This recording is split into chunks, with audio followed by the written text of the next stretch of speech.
The positive side of that, I guess, is you guys are fairly healthy, and we might be getting a couple guys back defensively for this stretch run. So is that kind of, if you're going to look at a glass half full, is that kind of how you look at it? Oh, no doubt. I mean, you have to look at it that way. I mean, so, we should be fresh. We should be rested. We got a little extra preparation on Virginia Tech.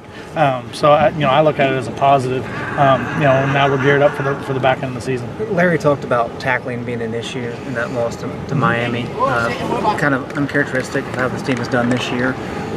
What did you see that kind of led to that? I mean, one is you got to give credit to Miami. I think that they have two good backs and they're good at wide out. But then beyond that, from a technique standpoint, I didn't think we did a great job. And then, I thought as the game wore on, I think we had some letdowns as the game continued, especially into that last series, and that's really where a lot of the bad tackling showed. But obviously, over the course of the bye week and this week, we're working hard on rectifying that, because you're right, tackling had been something that was kind of a strong point for us in the first several games, and we can't let that become a habit in terms of being bad tacklers. We got to make sure that gets fixed. I know you don't want to tell us if you're going to have Crawford back, Sure. but if you were to have him back, what does he bring to this defense? Oh, I mean, going into the year, he was our anchor in the middle of our defense. So hopefully we're able to get him back. We don't know that quite yet, but if we are, he's a very good player with a lot of game reps. So he gives us experience. He gives us a physicality inside. He's hard to move around. So you got to have that anchor guy in the middle of the defense. Does it change what he can do, and then just how does it impact maybe the defense as a whole in terms of schematically? It doesn't change us schematically. It just makes us a lot more stout on the inside.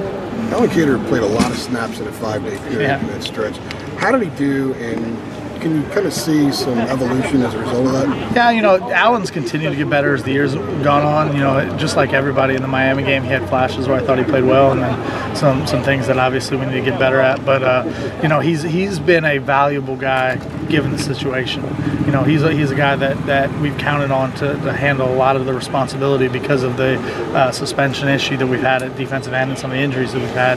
And Allen's just gone to work every day, worked hard, done everything we've asked him to do, and I really appreciate the way he's worked and grinded through the stretch. Has Virginia Tech changed much since they had to switch from Jackson to Willis? Not dramatically. I mean, I think they both are very good players. I've been really impressed with Willis in terms of his arm talent. When he pulls the ball down and runs, he is very athletic. I think he's a really good player. And that's not to take anything away from Josh Jackson. I just think that they didn't drop off very much when he came in. I think he does a really good job. Along the same lines, Crawford, what have you missed in Miles Dorn? Oh, I mean, a lot, and that's not to say anything negative about the guys who've played, but Miles has a lot of experience. Miles kind of is the leader and the captain of the secondary. He makes a lot of the calls. He makes a lot of the checks. It's no coincidence that our best game defensively was the game that he played in, because he brings a lot to the table, and it's going to be good when we're able to get him back.